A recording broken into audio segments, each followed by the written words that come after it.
tune in every January, and you can count on these spectacular views and, of course, the voice of our pal Mark Rolfing, who has been a fixture on Maui since his early professional days in the 1970s. Rolf, aloha and Happy New Year. Great to see you. Given what happened, why was it important for this tournament to even be played? Well, I'll tell you, Rich, as everybody well knows, it's been a rough 5 months here on Maui.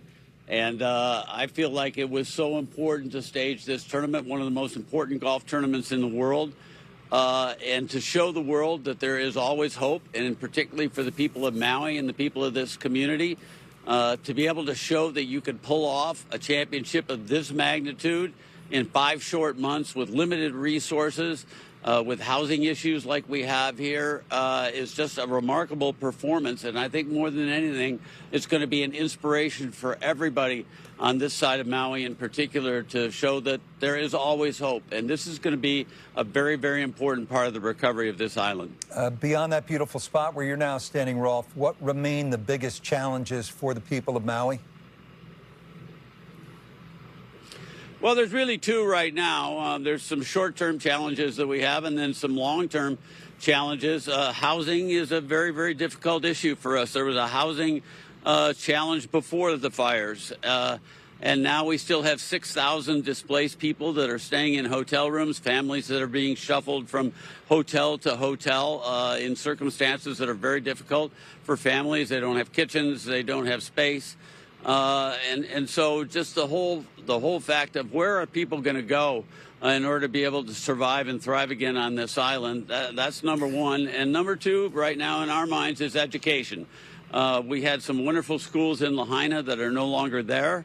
West Maui in particular is in a temporary school situation. We have one right here at Kapalua down at the Sacred Hearts Church where the kids are in tents for different classrooms and going a couple of days a week. A lot of it's online, but everybody is trying really, really hard. It's not just the kids, but a number of the faculty. Probably 7 or 8 teachers at that school alone lost their homes. So everybody is trying to help the entire community when they, in fact, are trying to help themselves and keep their lives together. So I would say housing and education, and then long-term, what is the future of this island going to look like? And how about the future of Lahaina? You know, Lahaina, people have a little misunderstanding about Lahaina because it was always known as a tourist attraction. Of course, it was the capital of the Kingdom of Hawaii a long time ago, and it was known for its great restaurants and stores and shops. But the fact was, it was a residential community.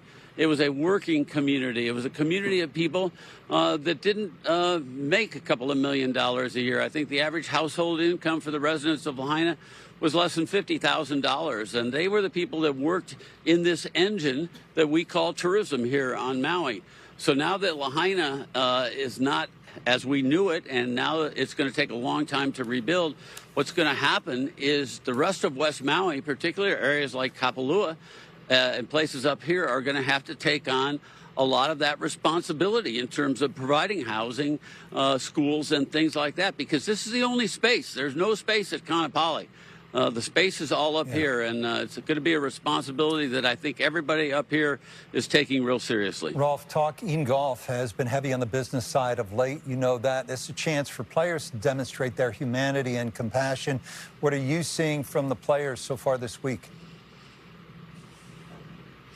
I am just amazed at what I have seen from the players. As usual, a number of players came early, right after Christmas. And to a man, everybody has got their own initiatives going on, and they are really cool. Different ways of raising funds, of raising awareness. We're going to see later in the show, I think, a little clip I did with Tony Finau yesterday, who had 12 people of his family out playing on the Bay Course doing a fundraiser, and he was announcing on his phone and raising money for almost 4 hours out there. Ricky Fowler, Colin Morikawa, just Patrick Hatley, going on and on. There are 3 sets of first responders that I know of from Lahaina that are actually out here today walking around in the Pro-Am with the players. So the players have been incredible in their support for Maui's recovery. Lastly, Rolf, trades or Konas this week? I can't believe you waited 4 questions for that. Believe it, right now, we are in a trade wind. I'm going to tell you, by the end of this show, it could well be a Kona wind. The talk is we're going to have an east wind. It might be 15 to 20 miles an hour. So by tomorrow's opening round, this golf course could be playing completely backwards. I love it. Rolf, thank you. Hugs to Debbie. We wish you, all your neighbors, the very best going forward. All right. Thanks, you guys.